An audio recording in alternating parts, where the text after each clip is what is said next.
Bonjour et bienvenue. Alors tout d'abord, merci à vous de vous arrêter sur cette chaîne. Merci de vos abonnements, de vos likes et de vos commentaires. C'est très important pour moi. Donc merci, merci, merci. Alors aujourd'hui, j'ai reçu le Naïf Tarot de Isawat. Alors pour les personnes qui sont sur cette chaîne depuis longtemps, vous savez que j'utilise l'oracle d'Isawat depuis l'ouverture de cette chaîne. Je l'avais acheté quelques mois avant elle a sorti un tarot. Donc aujourd'hui ce sera une guidance avec son Naïf Tarot. Donc vous voyez, c'est auto-édité. C'est quelqu'un en plus de vraiment adorable. Elle a une chaîne sur YouTube, mais vous la connaissez peut-être parce qu'elle a beaucoup plus d'abonnés que moi. Mais c'est quelqu'un vraiment de super agréable. Quand j'ai acheté le jeu, je lui ai mis un petit message pour la remercier de la qualité de son oracle. Et elle a pris le temps de m'envoyer un petit mail et j'ai trouvé ça vraiment adorable. Alors merci à elle. Je ne sais pas si elle passera ou quoi que ce soit, mais vraiment, voilà, c'est quelqu'un de bien. Alors, aujourd'hui, on va regarder vis-à-vis de l'histoire sentimentale que vous vivez, le passé, le présent et le futur probable de cette relation. Allez, quel est le passé vis-à-vis de cette personne, enfin de cette relation, pardon.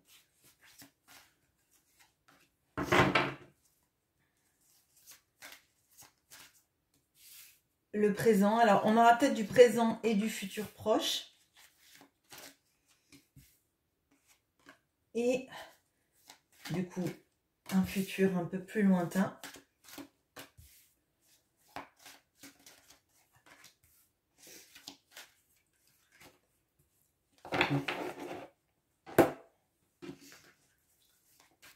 Le passé.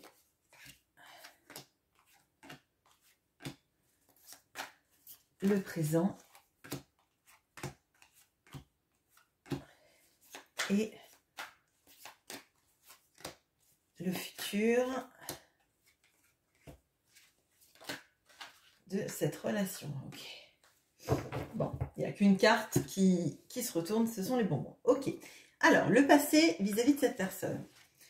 On a le valet de coupe et l'élévation. Et vous voyez, les deux ont des ailes. On va en parler après. Il y a quelque chose là-dedans de... Ok. Le cavalier de coupe et l'éclipse. Ok. Le magicien et le triangle. Bon, l'étoile et l'escargot. Ok, bon. Alors, ce que je ressens déjà, c'est une grande attirance, mais pas forcément une attirance charnelle. Là, c'est plutôt l'attirance des sentiments, deux cœurs qui se comprennent, qui vibrent hein, à l'unisson. La sensation que cette histoire ne ressemble pas aux autres, qu'elle fait vibrer le cœur bien plus fort, bien plus intensément. D'accord, l'impression que ça vous amène quelque part ailleurs, d'accord, que ça éclipse potentiellement d'un côté comme de l'autre vos autres relations. Hein. Cette relation-là ne vibre pas comme les autres, elle est comparable à aucune autre. D'accord. Là, moi, j'ai l'impression qu'il y a un petit peu, ça vous donne des ailes, mais ça vous donne des ailes à tous les deux. Hein, on a cette notion-là sur les deux cartes. Ça vous fait expérimenter un autre niveau de regard sur la relation. Et c'est comme si, auparavant, la flèche de Cupidon ne vous avait pas, ni l'un ni l'autre, vraiment touché. Alors que là, ben, c'est plus fort, c'est plus intense, c'est plus... comme, alors pas prédestiné, mais c'est plus, ça touche juste, quoi. Ça a touché dans le mille, dans le cœur, en plein dans la cible, quoi. C'est vraiment ça. Alors, j'ai l'impression que effectivement, il y a eu pas mal de mots, peut-être même des promesses, des choses comme ça. En fait, ce que cette personne vous disait, ça éclipsait tout. Hein. Ça éclipsait tout ce qui pouvait exister, tout ce qui pouvait se passer. Et voyez, comme si en fait, par exemple, ça peut être le cas si quelqu'un vous dit quelque chose et tous les autres vous disent mais non, mais moi je pense que cette personne ment, etc., etc. Et ben il y avait une sorte de confiance aveugle dans la personne parce que vous disiez non mais ça vibre tellement entre nous que vous voyez, c'est comme quand on dit on voit pas les drapeaux rouges, quoi, les red flags. Ben cette personne, quand elle dit les choses, on la croit sur parole et ça vibre en nous et on n'arrive pas en fait à remettre en question ce que l'autre dit. Ça éclipse les autres, les mises en garde, etc. des autres personnes. Ok, bon. Là où visiblement il y avait un drapeau rouge que vous n'avez pas vu ou en tout cas que vous avez, alors j'allais dire presque mis en sourdine, c'est que cette personne avait un rapport visiblement à une addiction ou en tout cas, parce que là on a le triangle de Karpman, on a cette notion-là de comme si cette personne, elle était dans un processus et dans des rapports avec des gens, donc vraiment ces bourreaux, sauveurs, victimes, avec cette notion-là de ne pas en sortir. Hein. Donc là, si vous voulez, ce que vous avez vu, tous les deux, d'emblée, c'est l'amour, l'attraction qu'il y avait entre vous, mais un peu à la... c'est l'encre de tes yeux. Je n'avais pas vu que tu portais des chaînes, à trop vouloir te regarder, j'en oubliais les miennes. Et là, moi, j'ai l'impression qu'en fait, vous étiez prête à tous les départs avec cette personne, mais que cette personne était retenue. Alors, ça ne veut pas forcément dire qu'elle avait qu'elle était en triangulaire ou qu'elle avait un autre conjoint. C'est qu'en fait, elle a occulté, et vous aussi, vous avez occulté quelque part que les problématiques qui la retenaient dans sa vie, et notamment peut-être le fait de devoir être le sauveur, venir en aide à des personnes, alors ça peut être ses enfants, ça peut être ses parents, ça peut être une situation, même peut-être le travail, hein, de se mettre de l'énergie dans son travail. Elle a occulté ça, et pourtant c'était son objectif numéro 1, c'était de faire tenir ce triangle, hein, de ne pas en sortir, d'aider, d'être vraiment dans ça. Et là, pour moi, c'est compliqué parce qu'en fait, donc ce sont des arcanes majeures qu'on a, mais vous avez mis de l'espoir, vous avez mis de l'envie de créer ce nouveau départ, ce petit cocon, parce que c'était tellement fort là, qu'en fait, au lieu de s'estomper et de s'atténuer, c'est devenu très fort de votre côté et que derrière, l'autre personne a ralenti le mouvement, a ralenti cette, j'irais presque cavalcade amoureuse. Hein, c'est comme si en fait cette personne, elle retardait l'avenir. Dans le passé, c'est comme si elle retardait l'avenir, qu'elle a temporisé la relation. Peut-être qu'on a quelqu'un aussi qui répondait moins à vos messages, qui vous voyait moins, qui a instauré cette chose-là de on temporise, on y va moins vite, on y va moins fort, etc. Et vous restiez avec quand même cet espoir que ça se passe bien, cet espoir que ça se passe mieux, que ça continue et que ce qui avait vibré, malgré des sortes de petites puces à l'oreille, ça continue. Ok, dans le présent, futur proche, qu'est-ce qui se passe? On a le 8 de denier et le glaçon. Ok. On a le 7 de coupe et le fric, magique. Le roi d'épée et l'œuf. Le cavalier d'épée et le crépuscule. Alors, là, on va séparer en deux. On va dire que dans le présent, on a ça qui est en train de se transformer. Donc là, on est présent, glissement futur proche, déjà amorcé. Ok? Bon. Vous, là, vous êtes heurté. Là, on avait l'escargot, on avait quelqu'un qui temporisait. Là, on a quelqu'un qui devient froid. Donc là, peut-être qu'il y a même un silence radio qui s'est installé. Là, je vous disais que potentiellement, on avait quelqu'un qui pouvait ralentir la communication, le fait de se voir, etc., etc. Là, on a vraiment le froid, le silence, même quelqu'un peut-être que vous ne reconnaissez plus parce qu'il vous semble ou elle vous semble glaciale. Alors vous faites tout, vous travaillez sur vous, vous essayez de trouver ce qui ne va pas en vous. Alors bon, parfois il faut juste lâcher la grappe, c'est bien de travailler sur soi quand ça nous fait du mal, mais on n'est pas le responsable dans une relation, on n'est pas tout seul à porter le fardeau, hein, donc bon, ça, à parté. Donc, vous travaillez sur vous, peut-être que vous travaillez aussi beaucoup sur des projets pour vous occuper l'esprit, hein, donc ça peut être des projets professionnels et ça peut être aussi des activités pour vous occuper la tête, notamment par exemple si vous avez de la création, ben, c'est comme si vous essayez de faire sortir tout ça de vous pour que ça se passe, que ça vous vide la tête. Hein. On voit que la personne en face de vous, elle est quand même un peu dans une course effrénée à la matérialité, à gagner de l'argent, à montrer sa valeur par son patrimoine, ses signes extérieurs de richesse, et que vous, ben, là, vous êtes un petit peu en réflexion, je dirais, de qu'est-ce que cette personne m'apporte, est-ce que vraiment elle va m'apporter ce dont j'ai besoin ou ce dont j'ai envie, pourquoi en fait je suis tellement attirée par quelqu'un qui réagit comme ça alors qu'il y a une sorte de choc des valeurs là que je ressens très fort. Est-ce que vraiment si on était ensemble on serait heureux, parce que c'est comme si en fait vous étiez à des niveaux différents. Alors je ne parle pas de niveau intellectuel, mais des niveaux de conscientisation, des niveaux d'envie différentes. Est-ce que si cette personne revenait dans ma vie comme je la ressentais là, est-ce que vraiment on serait heureux? Si elle revenait, est-ce que elle revenait au contact? Si elle revenait à des meilleures énergies, est-ce que ça me ferait du bien? Et là, moi, ce que je ressens, c'est cette notion de protection.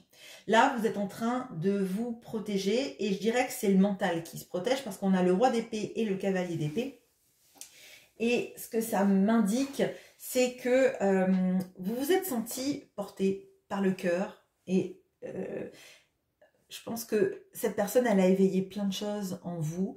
Et c'est comme si maintenant, vous vouliez que le mental prenne le relais pour moins souffrir, d'accord? Pour moins vous laisser vagabonder à la croyance que ce serait bien, que c'est la bonne personne pour vous, que ça marche bien, etc.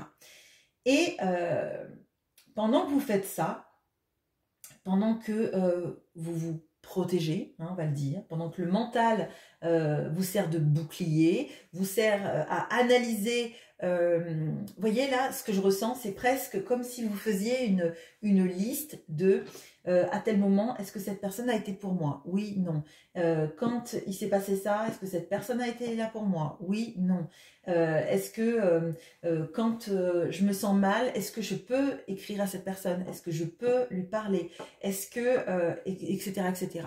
Et là, il y a une sorte de bilan intérieur, hein, et c'est le mental qui prend de manière pragmatique les choses en liste, hein. Là, je ressens vraiment ça, et pour moi, c'est pour vous protéger parce que ben, le cœur a été exposé et maintenant, en fait, le froid, c'est la sensation du rejet, la sensation que finalement, ben, vous pouvez compter que sur vous, que vous l'expérimentez ce rejet et que vous avez bien expérimenté cette sorte de, alors j'allais dire de désengagement sentimental.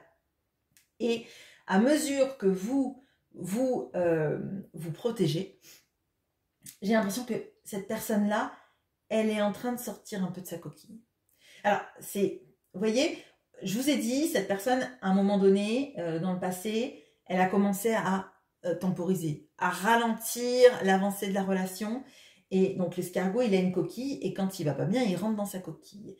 Et l'œuf, là, je le ressens pas comme le petit poussin, c'est la coquille qui est en train de se fendre. C'est cette personne qui s'est protégée quand les choses devenaient trop intenses, etc. Hop, on se protège dans notre coquille, mais la coquille, elle est en train de se casser. Et ce que je ressens, c'est là, on a un scalpel. Et le scalpel, on va dire, c'est celui de votre mental. C'est votre épée à vous, le roi d'épée, dans cette manière de vous protéger. Et c'est comme si, en fait, en vous protégeant, en ne laissant plus le cœur prendre le dessus, en n'étant plus concentré sur d'autres objectifs, etc., ça fendait la coquille de cette personne. D'accord? Bon, elle a plus à se protéger de vous, de cette relation, etc. Et pourtant, c'est là que la coquille se fend. Bon. J'ai ce sentiment également que cette personne, elle est en train de vivre quelque chose d'assez chamboulant. C'est-à-dire que là, vous voyez, on a l'éclipse qui était sur le cavalier de coupe. Et là, sur le cavalier d'épée, on a le crépuscule. Comme si cette personne s'apprêtait à vivre une longue nuit. Hein, une longue nuit. Déjà, on avait l'étoile. Mais l'étoile, ça permet à la nuit d'être éclairée, si vous voulez, comme la lune. Hein. On a quelque chose dans le ciel, on a des points de repère, on a des choses que l'on voit. Et cette personne, en fait, le fait que vous passiez à l'attaque dans votre vie, que vous vous protégiez, que vous n'alliez plus, en fait, peut-être lui chercher des excuses, essayer de trouver pourquoi cette personne ne va pas bien, être empathique, etc., etc. Ben finalement, c'est comme si elle se sentait, alors pas abandonnée, hein, mais c'est comme si elle se sentait plus guidée, comme si elle se sentait plus aidée. Peut-être qu'elle est très fatiguée d'ailleurs, hein, parce qu'on sent cette notion de la nuit qui va envahir le jour avec le crépuscule, même si c'est très beau. Et moi, c'est ce que je ressens en fait. C'est comme si vous alliez vous enfuir, hein, on pourrait avoir l'image du 6 d'épée, et que cette personne, elle allait rester toute seule dans sa nuit, sans étoiles, sans lune pour l'éclairer, etc. Bon, le futur, un peu plus lointain maintenant. Ok, on a le soleil avec le coussin, le cavalier de denier et le sécateur, le 4 d'épée et l'extérieur, le 10 de denier et les bonbons. Alors, bon, déjà, ce qu'on ressent, c'est que vous avez gardé le soleil. Bon, on a vraiment cette notion-là du soleil, des astres, etc. Vous, votre vie, elle est éclairée. Que cette personne vienne ou ne vienne pas dans votre vie, en fait, vous avez votre lumière intérieure et vous avez les choses qui vous guident, vos points de repère. J'irais même en fermant les yeux, vous arriveriez à vous orienter. Parce qu'en fait, c'est en vous. Hein. Cette chaleur, cette lumière, elle est en vous. D'ailleurs, pour moi, c'est vous qui portez ces arcanes majeures. C'est vous qui êtes en train de passer des processus dans votre vie. C'est vous qui êtes en train d'accomplir des étapes. Des étapes majeures, là où votre autre, il est en train de subir un petit peu ces non-choix, ces non-actions, ces ralentissements, ces périodes de stase, de repli. D'accord? On sent que cette personne, elle est restée plutôt, alors j'allais dire, elle est restée plutôt tranquille. Ça ne veut pas dire que c'est pas quelqu'un qui est actif, mais elle a laissé un petit peu son cœur protégé, à l'abri, dans un environnement où on ne pouvait pas trop l'atteindre, d'accord? À part vraiment au début où on a cette notion-là de se donner, hein, de se rendre compte que ça c'est fluide, c'est beau, c'est fort, c'est intense, etc. Et ce retrait, en fait, fait que elle va rester dans un appartement sombre, hein, puisque là, la nuit va le faire, et peut-être qu'elle aura une panne d'électricité, j'en sais rien, mais bon, on a ça comme notion. On a la notion du fait que vous savez où vous avancez. Hein. On a le cavalier de denier, c'est pas celui qui avance le plus vite, mais c'est celui qui est déterminé. Que son cheval soit plus petit, et vous voyez, il dirige les escargots. J'avais pas vu. Le cavalier de denier, c'est lui qui dirige les escargots. D'accord? Alors oui, il est lent, mais il sait où vont les escargots. Il sait que s'il choisit de suivre les escargots ou de ne pas avancer vite, ça n'empêche pas que le cheval ira forcément plus vite que les escargots. Ok. Alors, moi, ce que je ressens, c'est que vous avez la capacité de partir loin, de partir sans cette personne. Néanmoins, vous le surveillez quand même du coin de l'œil. Dans le futur proche, on voit que quand même vous avez un regard. Mais je dirais un regard du dessus. Hein, en regardant, bah alors qu'est-ce qui se passe? Est-ce qu'il y a de l'avancée? Oui, non. Bah, Je sens pas. Vous n'avez pas envie forcément de vous confronter à cette personne. Vous n'avez pas forcément envie d'aller chercher des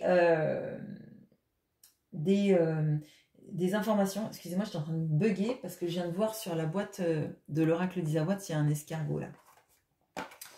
Ok, bon.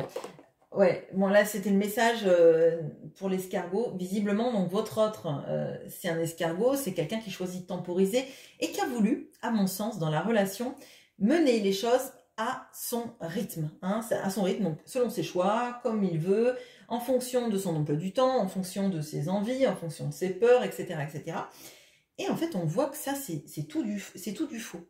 C'est pour moi vraiment guidé par sa peur de mettre son cœur à nu, sa peur que les choses ne se passent pas comme il faut, comme il veut ou elle veut, par peur peut-être de manquer de moyens, de manquer de temps pour ses activités, etc., etc.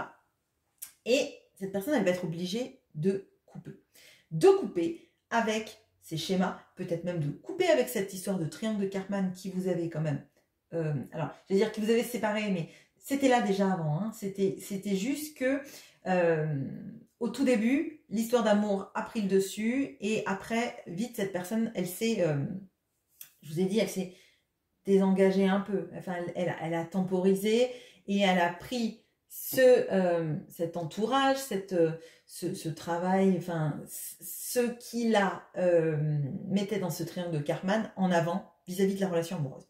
Et elle va être obligée de couper avec ça. Elle va être obligée de couper avec ça parce qu'on voit que bah vous venez plus. Vous venez plus la voir, vous savez que c'est important, vous savez que vous êtes liés, il y a des racines, mais vous savez aussi que vous devez guérir, vous ne pouvez pas vous épuiser et que vous n'avez pas envie de courir après quelqu'un qui a toujours accordé plus d'attention à l'extérieur, à aussi l'image qu'on avait de lui ou d'elle. Hein. C'est très important ça. Et pour moi, cette personne, elle va couper avec cette sorte de volonté de plaire. Alors, c'est pas forcément plaire dans le domaine sentimental. Hein. Ça peut être vraiment plaire aux gens, hein, plaire à ceux qui nous regardent, à ce qu'ils pensent de nous, à ce qu'ils imaginent de nous, etc., etc. Elle va être obligée de couper avec ça parce que ça la nourrit plus. Pour moi, on a quelqu'un qui va redevenir plus doux avec vous, plus compréhensif, plus, j'allais dire, plus tendre, plus dans une envie en fait de vous faire du bien. Et pour moi, c'est lié ça à cette notion-là de savoir que vous deux, vous vous inscrivez dans, alors j'allais pas dire dans une des générations, mais j'ai cette notion-là de, vous voyez, de l'arbre qui a posé ses racines. En fait, c'est auprès de vous que cette personne, elle se sentirait chez elle, à la maison, à sa place sur la généalogie, mais on a vraiment de ça. Et elle se dit que quelque part, comme elle était au début, c'est comme elle devrait être à la fin avec vous, en fait. Que toute cette période-là, là, dans le passé, le futur proche, voire dans le passé, quand elle a temporisé et qu'elle a mis de la distance entre vous, je dirais, c'est pas ça qui la rend heureuse, c'est jamais ça qui la rendra heureuse, et qu'elle a toujours l'impression de jamais être à la maison sans vous. Voilà ce que j'ai pour vous. Écoutez, je vous laisse sur ce tirage et au plaisir de discuter avec vous en commentaire. À bientôt.